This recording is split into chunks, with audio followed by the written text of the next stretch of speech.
Keeping COVID-19 infection out of schools. Head teachers warned against hiring out buses for political events. A first for Kenya. Ferdinand Omanyala sprints into the 100-meter semi-finals at the 2020 Tokyo Olympics.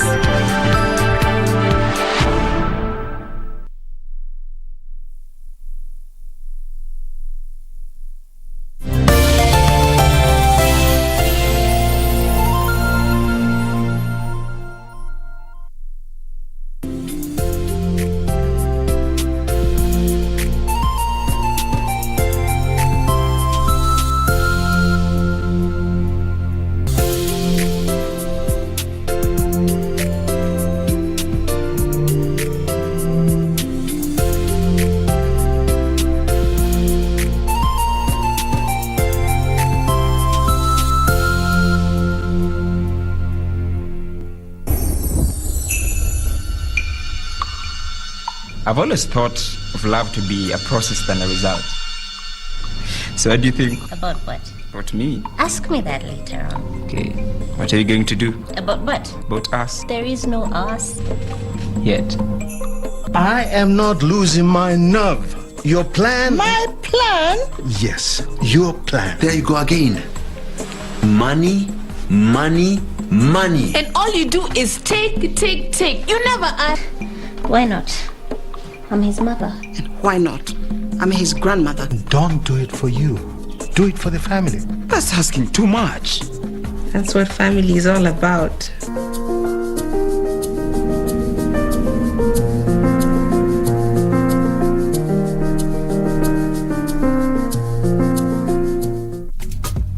This is where it all began. As the mother of broadcasting in Kenya, you can trust KBC to bring you authentic news and programs to your living room. As KBC, we take pride in our unrivaled heritage as Kenya's trusted national broadcaster.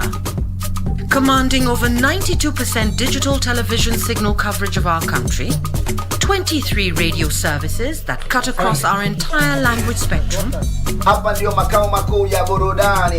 a national, regional and international digital presence backed by the most experienced and top-notch broadcast professionals in the industry. A very good evening to you. The new look Kenya Broadcasting Corporation is truly ahead of the pack. Turn to the mother of broadcasting in Kenya for stories that resonate with our identity, our aspirations as a people united in purpose. Real stories of hard work, of passion, of creativity, of big dreams. Stories that cement our nationhood. Stories that bring us together as one. We take pride in our shared heritage and destiny. KBC. Informing, educating and entertaining Kenyans as one nation. KBC. Kenya's listening. Kenya's watching. Haya! Mtumishi! Ala!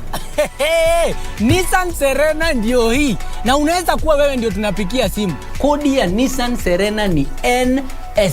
Alafu kisha kwenye amount ni 50 bob. Hii Nissan Serena tunakupatia na shilingi 50. Kujiunga na QuickBid ni rahisi. Enda kwenye M-Pesa, bonyeza paybill kisha weka business number 4032353. Kwenye account weka kodi ya bidhaa unayotaka na bid yako ya chini zaidi. Kwa mfano TV 16. Kisha weka shilingi 20 tu kama idadi yako. Weka bid yako pia kwenye www.quickbid.co.ke. Kumbuka, bid ya chini zaidi ya kipekee ndio hununua. QuickBid, bidhaa bora kwa bei ya chini.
Thank you for joining us on KBC Channel 1. This is the Legends Edition, and my name is Catherine Kasavuli. I've been looking forward to this day when we will begin to be engaging on what's happening around the world and also in the country. On the show tonight, we are going to host a living legend who many of you have known just by name, but they may have not known her physically. This is none other than Dorothy Kweyu OGW. She will be taking us through the paces on how far the journalism industry, the media industry has grown. And of course, later on, we have none other than Topi Liambira, our legend sportsman. Thank you, Catherine. And of course, we now take the highlights before we start the main news.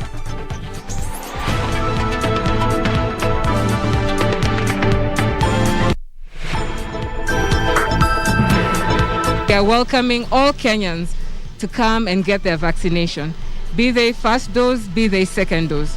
So if you've not received your first dose of AstraZeneca, we are welcoming you to come and get your first dose.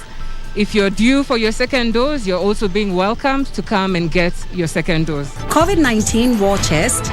Kenya receives 410,000 doses of AstraZeneca from the United Kingdom as 1,259 new cases are confirmed. Keeping COVID-19 infection out of schools. Head teachers warned against hiring out buses for political events. A first for Kenya. Ferdinand Omanyala sprints into the 100-meter semi-finals at the 2020 Tokyo Olympics. Thank you for joining us. This is KBC Channel 1. My name is Catherine Kasavuli. Our sign language interpreter is Byron Abuli. Well, we go on to the news, making headlines all over the country. The Ministry of Health says it has revised the COVID-19 vaccination policy to ensure everyone is inoculated, irrespective of whether they have received the first dose or not. Kenya on Saturday received a donation of 410,000 AstraZeneca vaccine doses from the United Kingdom. The vaccine is expected to bolster Kenya's war on COVID-19 through mass vaccination. The arrival of the 410,000 AstraZeneca vaccine doses from the United Kingdom on Saturday comes as a shot in the arm of Kenya's vaccination drive. The doses are part of the 817,000 vaccines promised to Kenya by the UK during the recent visit by President Uhuru Kenyatta to the country. The Ministry of Health says it will issue first and second doses of the vaccine. We are welcoming all Kenyans to come and get their vaccination, be they first dose, be they second dose. So if you've not received your first dose of AstraZeneca, we are welcoming you to come and get your first dose. If you're due for your second dose, you're also being welcomed to come and get your second dose. Questions had been raised about the shelf life of the new vaccines. If you're bringing us vaccines and the vaccines have a little under 8 weeks to expiry, we shall not be able to receive them just because of the logistical arrangements that need to take place in deploying the vaccine. This week, the government has been alarmed by the spike in new COVID-19 cases. Our medical facilities, especially here in Nairobi, are overstretched. And this is true for most amenities, but even more so for the critical ICU beds. The United Kingdom has pledged to donate 100 million vaccine doses to countries in need, either directly or through the COVAX facility. If you have the opportunity to get vaccinated, do. Because you're not just protecting yourself, but you're protecting your friends and families and those who are around you. The safety of the world lies in sharing the full complement of the available vaccines to ensure that safety is spread equitably across the world. Those that are vaccinated, but in fact everybody, we need to continue to honor those commitments of making sure that everybody's safe. Kenya will receive the remaining 407,000 doses pledged by the UK through the COVAX facility. So far, over 1.7 million people have been vaccinated against COVID-19 in Kenya. In the meantime, Transport Cabinet Secretary James Macharia has urged players in the transport sector, including passengers, to strictly adhere to the COVID-19 guidelines. The arrival of the 410,000 COVID-19 vaccine doses from the United Kingdom is set to boost the war against COVID-19, with the Ministry of Health calling on Kenyans to come out in large numbers and receive the jab. Nancy Okwari, Legends Edition. Kenya has recorded 1,259 new cases of COVID-19 from a sample size of 8,081 tested in the last 24 hours. This translates to a 15.6% positivity rate. The new figures bring to 203,213 the total number of confirmed positive cases. The Ministry of Health says 5 more people have succumbed to the disease, bringing the cumulative death toll to 3,931. 498 more patients have recovered from the disease globally. 1,997,000, globally, 1,907,526,219 people have cumulatively tested positive for the virus, with the death toll standing at 4,212,567 worldwide. Education Cabinet Secretary Professor George Magoha says the government will not rescind its directive on the utilization of school buses. Magoha says some administrators are still permitting the use of school buses for purposes unrelated to academic-related functions. Magoha has warned the administrators to resist from hiring out the vehicles for other purposes. Education Cabinet Secretary Professor George Magoha appears unmoved by the pressure being piled on his office to reconsider the use of school buses for non-academic functions. In a statement to newsrooms, Professor Magoha said it had come to the attention of the Ministry of Education that some administrators are still permitting the use of school buses for purposes unrelated to academic-related functions. Further, Professor Magoha says some of the schools are failing to comply with Ministry of Health guidelines on social distancing in motor vehicles, thereby exposing learners to dangers of COVID-19. Professor Magoha says administrators must ensure that all Ministry of Health measures of combating COVID-19 are strictly adhered to. He said firm action will be taken against individuals or groups found to be flouting the directives on use of school buses. Kevin Washira, Legends Edition.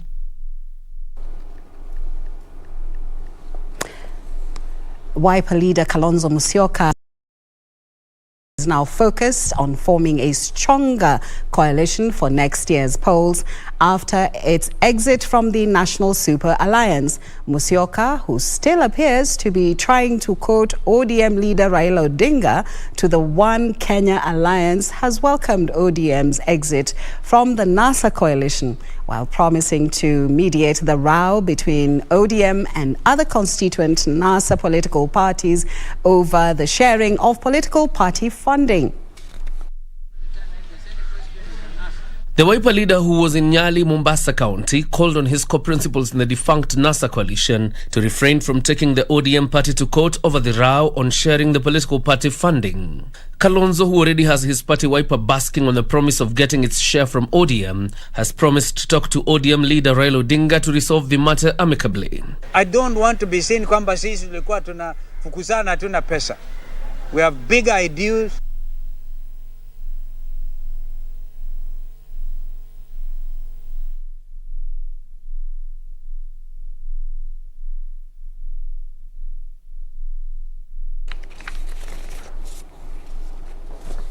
Detectives from the Directorate of Criminal Investigations have arrested 3 suspects in JUJA, Kiambu County and impounded over 100 SIM cards and several mobile phones.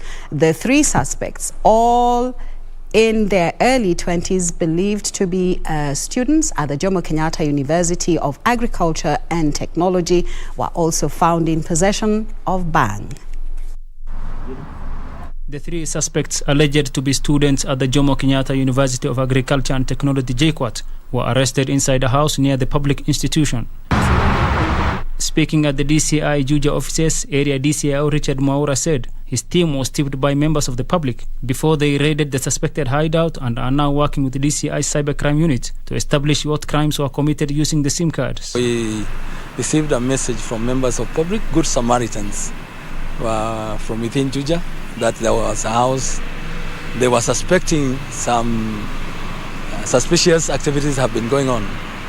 We immediately dispatched a team from the National Police Service JUJA, a combined team that was to undertake the assignment, and they were led by the Good Samaritan to the house that was suspected.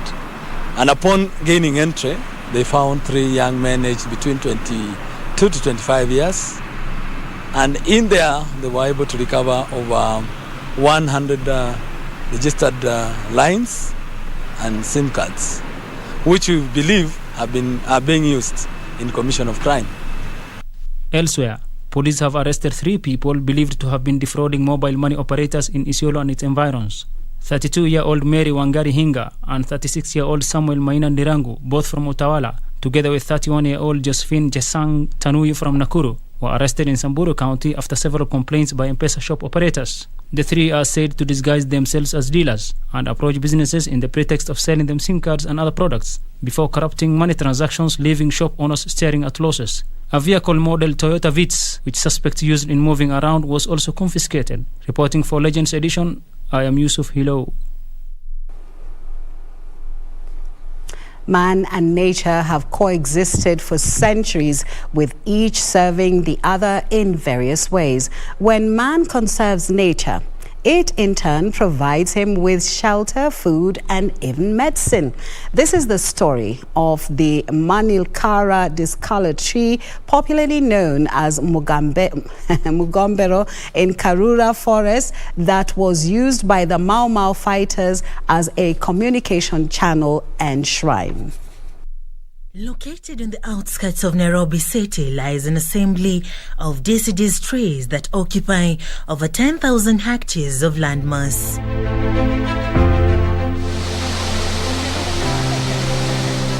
This is the historical and ever sought after Karura Forest. The forest is up to 773 hectares of replanted trees and 267 hectares of indigenous trees. To satisfy our curiosity, we are immersed in the lower temperature zone that is dominated with indigenous trees under the guidance of the Nairobi Ecosystem Conservator, Margaret Wanjiru, and the Karura Forest Station Manager, Paul Musembi. Okay, we have approximately 200 types of indigenous trees, including the shrubs. Among these indigenous trees is the Newton bushani, also known as mokoi, and is mostly loved for its timber. The ficus, also known as mokoyo, is mostly loved for medicinal purposes, its edible fruits and timber. Okay, the common species here, they are the native species, which are the Brasiliana, Hulensis. We have Croton megalocarpus, we have Croton microstachys. Ugia ugandensis. It can be used like that one.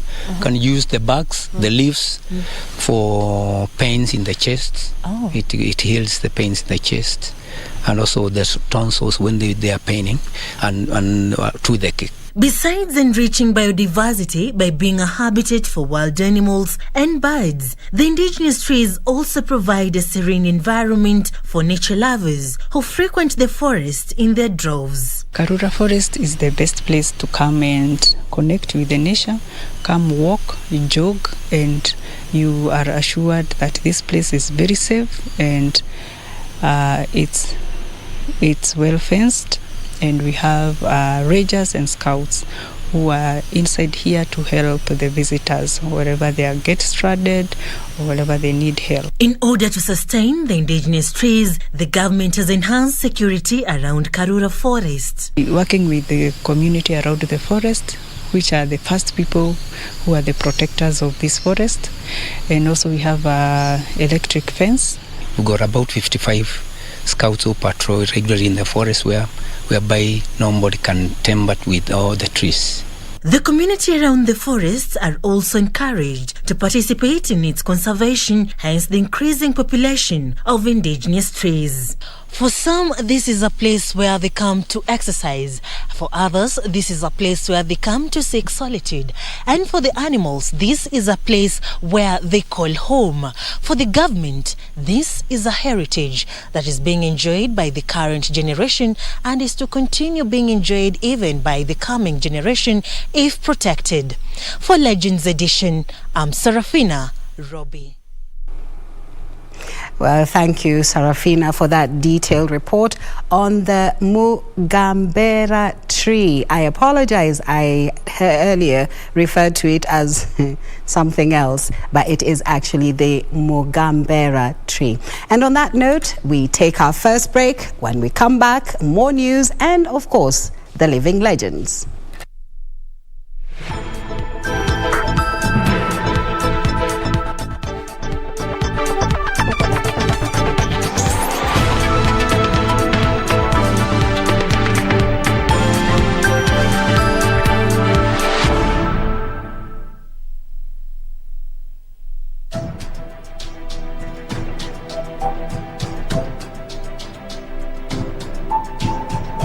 There come a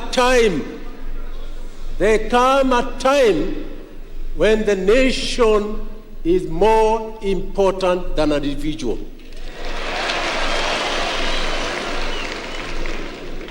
It is because of that consideration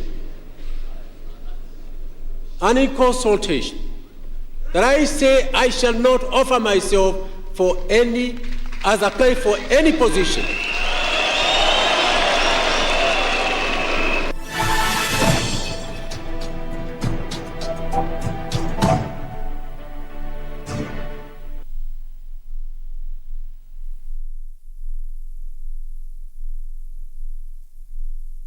Kupata skiza tune ya Karau na DJ, bonyeza star 811 star 967 hash.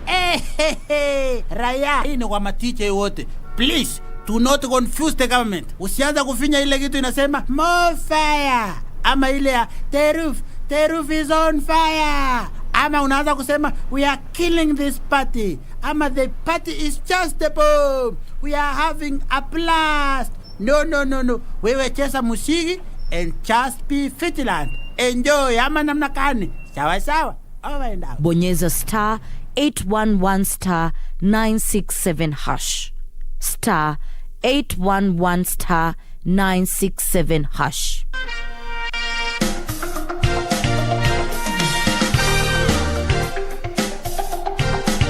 I didn't pass.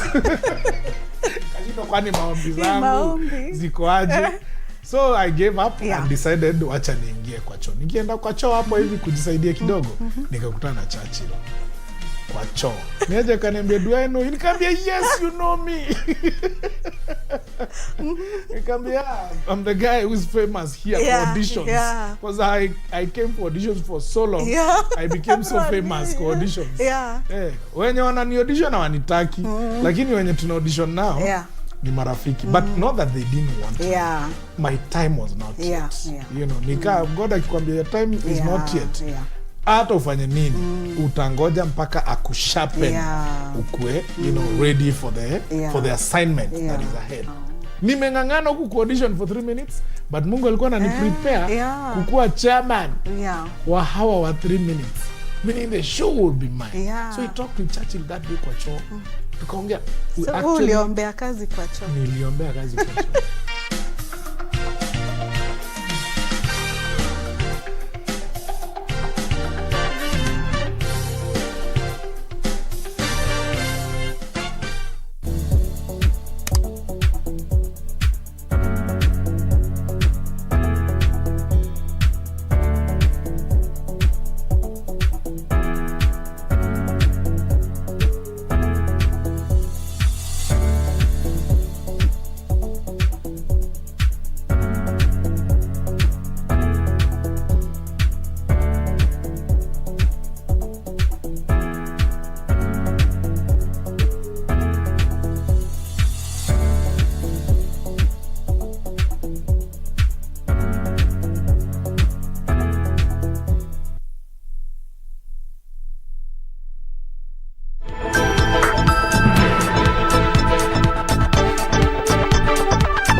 And just a quick reminder that tonight we are hosting on Our Living Legend a renowned journalist, a veteran media consultant, Dorothy Kweyu, OGW.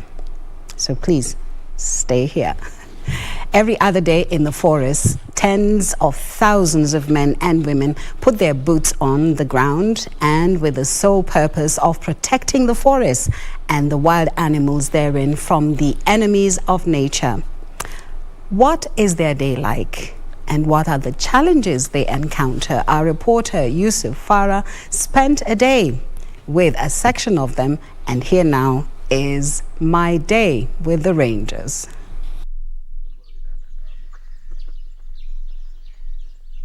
Nkoben Forest Camp, Narok County.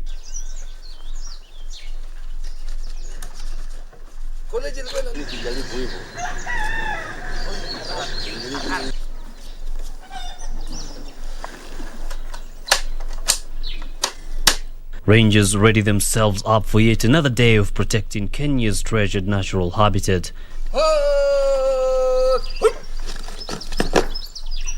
A quick parade to ensure everyone is fit for the task ahead.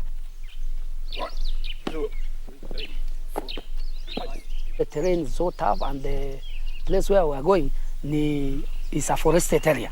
Sergeant Bernard Nkeyo then briefs his 15 men on the day's mission. Tunataka tukuza mahali inaitwa Kosia in this part of Masai Mau area.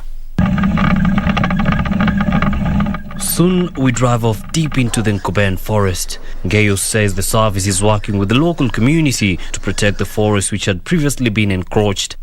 The community that moved from this land, they are the ones who have been employed by the agencies to plant the bamboo and some assorted indigenous trees.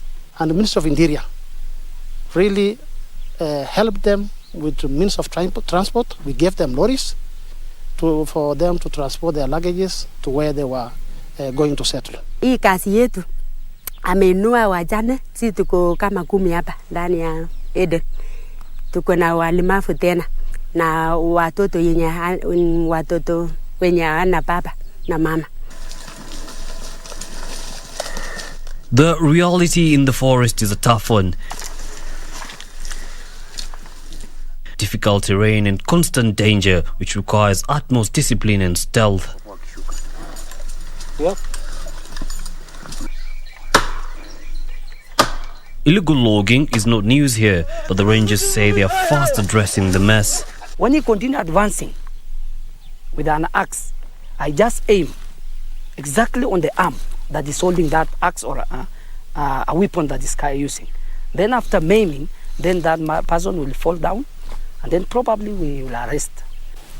We don't use excessive force, but we normally engage them one-on-one. Over the last 1 year, Kenya has lost 2 rangers in the line of duty and 18 others in nursing injuries inflicted upon them by attackers. Losing someone in the line of duty, it is not something pleasant. They are protecting our own natural heritage, which is the forest, which play a very critical role to the same society that sometimes face against them and injure them or even cause loss of life. When they are going to doing logging, they have arms, weapons. So there, we had encountered a lot of, even our colleagues have lost their life there because of that. Those people, they are armed. According to the Convention on International Trade in Endangered Species of Wild Fauna and Flora, otherwise known as CITES, more than 1,000 rangers have died in the course of their duty between the year 2011 and 2021, further underscoring the inherent danger of their work. They should not see a ranger as an enemy. Instead, they see them as their daughters, their sons, and they come together, we can manage this important resource. They have remained committed to protecting the forest resources for not their own good, but for the good of this country, including the people who are injuring them, including the people who are taking away their life. That is how difficult and challenging a job of a ranger is. Up. Due to the complexities involved, the rangers say there is need to upgrade their tools of trade.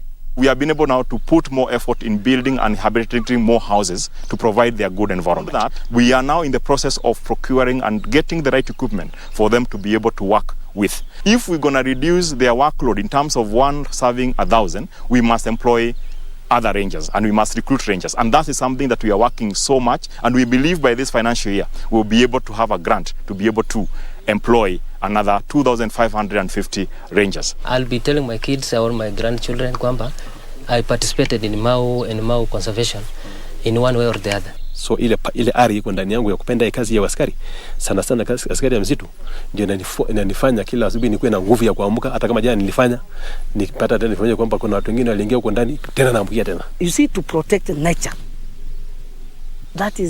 it is something very important. Yani, I feel it in my heart. You cannot give me another job. Like now I cannot say that there is green pasture somewhere, then I resign from this job. No, I liked it because it is something I have passion on it. I want to tell them that we recognize their work. Today, that's why we have, actually as KFS, we are celebrating and marking this day, just to say thank you to them for the good work they have done, for the sacrifices they continue to make. It's not enough to pay a ranger through remunerative approach. Bravery is the capacity of a person to be able to perform even when he or she is scared to death. And for the rangers here and globally, it's just another day in the office for them. Honor them this day and every day as they go out of their way, risking it all to protect our forests, its natural resources and its inhabitants. Yusuf Farah reporting for the Legends edition from the Mau Forest, Narok County.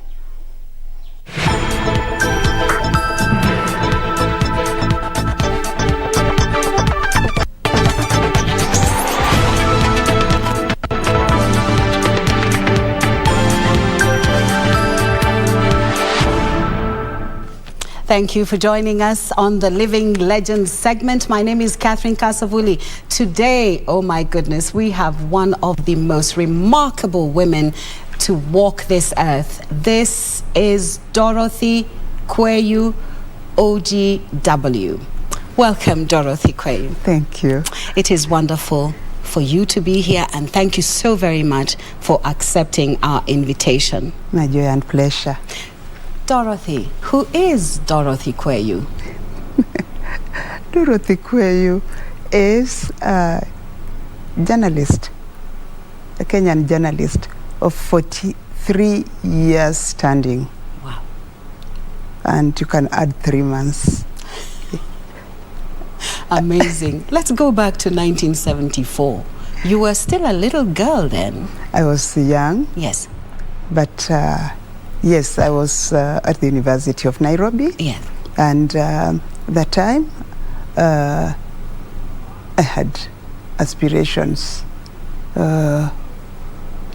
through my professors of working in this place.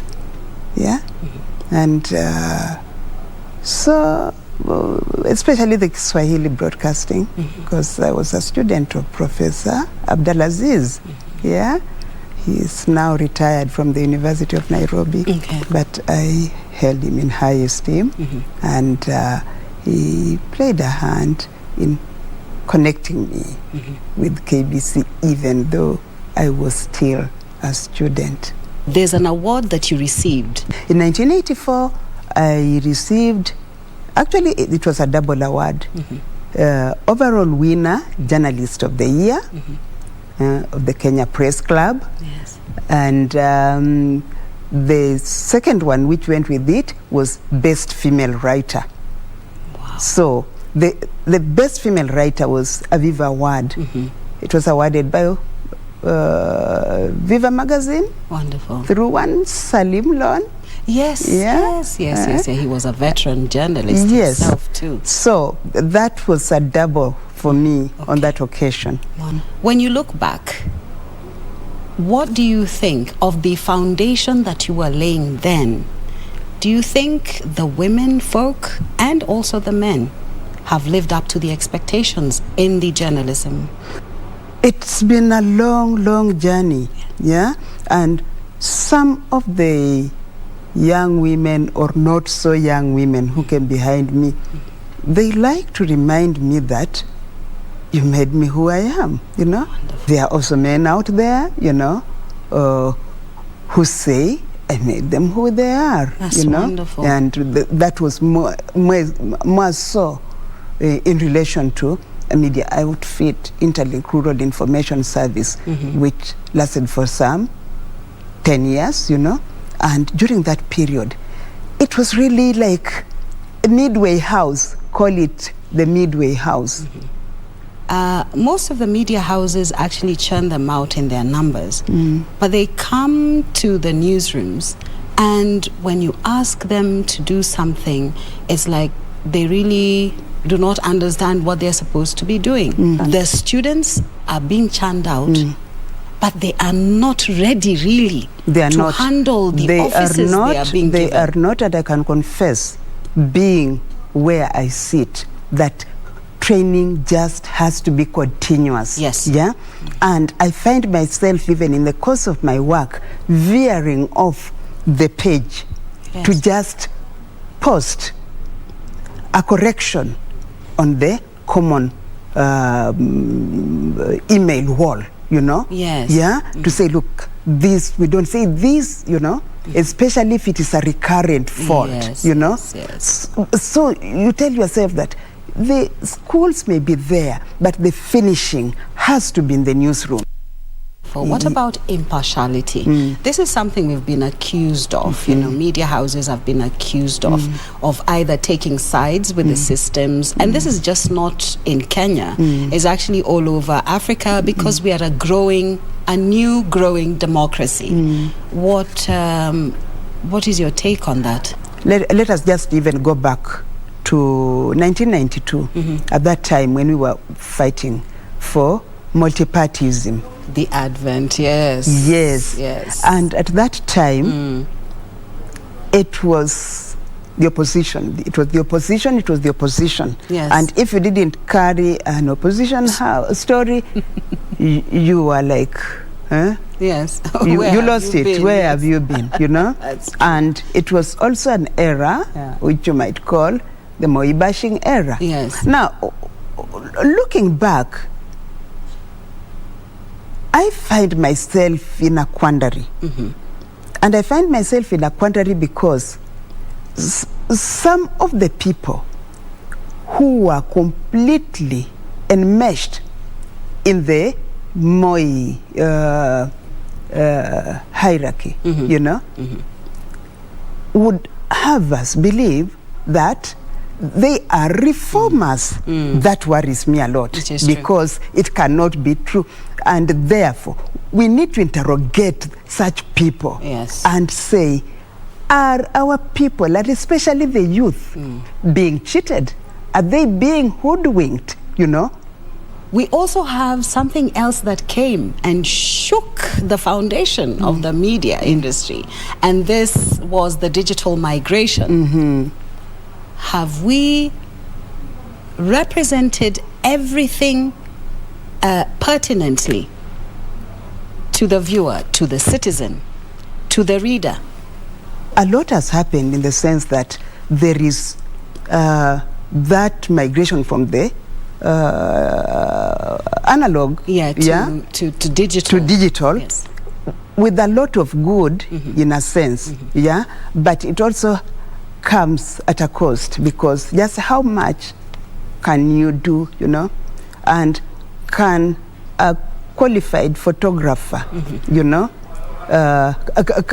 can a paparazzi produce the same quality of photograph like a trained KIMC photographer? Let's talk about your awards. 2004, the Kibaki era. Yes. You are recognized for something that really blows your mind. What was this award? I was honored with the Order of the Grand Warrior of Kenya, and it was really a nomination from the media industry. That's wonderful. And it was really recognition of my contribution to the media. And then, of course, the latest award, which was conferred to you by a remarkable woman. Can you tell us, please? That was in May this year. Yes, that was the lifetime contribution. Yeah. Yes. In journalism award. Okay, by the Kenya Guilds or? No, this one was the Media Council of Kenya. Wonderful. Yes. And the Guild also conferred something on Yes, in December. Wonderful. That was the Distinguished Service Award. But coming back to the latest one, who conferred this to you? It was Deputy Chief Justice. Wonderful. The Deputy Chief Justice, Philomena Mwelu, was the guest of honor. Yes. Yes, she was the guest of honor at the function, which was at the Serena. I'm sure she was so happy to see you, because now she was putting a face to the name that she's been And I was also putting a face to the name Wonderful of this girl. lady, you know. Yeah, she is an she's amazing woman. an amazing, extremely humble lady. What would you say to journalists today? Remain true to the cause. Even the media houses have a role in supporting their writers. The bottom line, yes, but at what cost? What about integrity? Now, talking about integrity, let's talk about libel suits, because sometimes we have some lazy people who do not want to do research, and then we have people giving substitution of names, misinformation, and just not doing a little research. And I just want to thank God that throughout my journalistic career, and now I'm in what I call phase 3, yes. because I left Nation in 87, went back in 2003, and the latest entry was in 2018. I have never been involved in an actionable case. A lot of people are lifting stories off of social media. And of course, sometimes, you know, there's a lot of Photoshop that has been done. Later on, you find that it wasn't actually the person that, you know, was being featured as the subject. So, defamation of character. You know, it is a terrible thing that is happening, and I know media houses are spending millions in those kinds on libel cases, and therefore the legal office has a lot of work to do, but as writers, as journalists, we also have a role to play in just ensuring that whatever we are letting to pass through is verified. Dorothy Kweyu, OGW, Order of the Grand Warrior of Kenya, and you just used your pen, that was it, and, you know, conferred this, you know, distinction. We really, really appreciate you coming to the Living Legends edition, Living Legends segment. We are very, very honored to host you. There we have it. Dorothy Kweyu, OGW, a distinguished woman. She has walked the talk, and of course she has scaled heights that even men dreamt of scaling. Well, she has actually shown us that it doesn't matter. She's a mother of 10 children. She is a grandmother of several children, but she did not put her pen down. So thank you so much for being with us, Dorothy. And of course, thank you for gracing the Living Legends. And from me, Catherine Kasavuli, of course, I'm taking you over to Topi Liambela with sports news.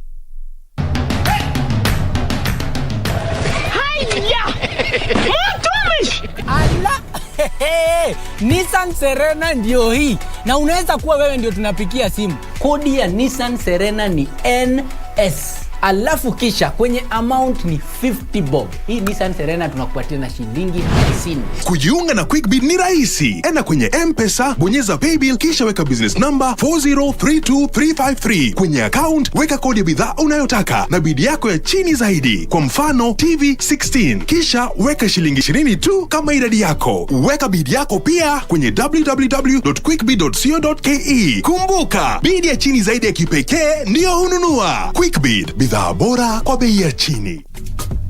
This is where it all began. As the mother of broadcasting in Kenya, you can trust KBC to bring you authentic news and programs to your living room. As KBC, we take pride in our unrivaled heritage as Kenya's trusted national broadcaster. Commanding over 92% digital television signal coverage of our country, 23 radio services that cut across our entire language spectrum, a national, regional and international digital presence backed by the most experienced and top-notch broadcast professionals in the industry. A very good evening to you. The new look Kenya Broadcasting Corporation is truly ahead of the pack. Turn to the mother of broadcasting in Kenya for stories that resonate with our identity, our aspirations as a people united in purpose. Real stories of hard work, of passion, of creativity, of big dreams. Stories that cement our nationhood. Stories that bring us together as one. We take pride in our shared heritage and destiny. KBC. Informing, educating and entertaining Kenyans as one nation. KBC. Kenya's listening. Kenya's watching.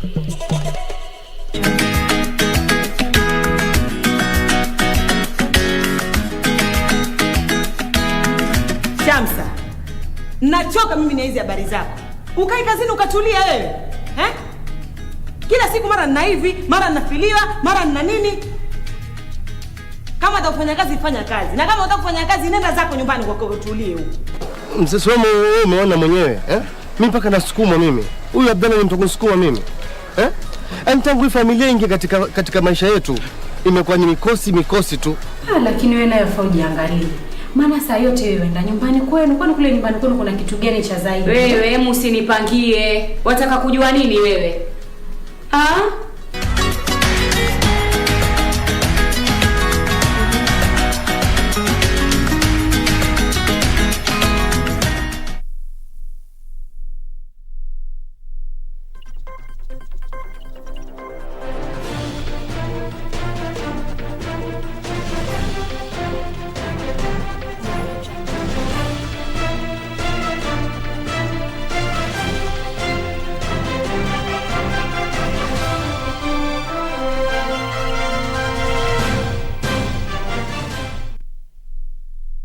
Thank you, Catherine.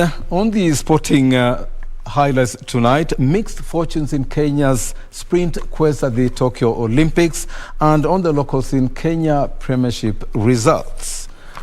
Sprinter Ferdinand Omanyala finished third in the men's 100-meter heat 5 in Tokyo, Japan, to make history as the first Kenyan to qualify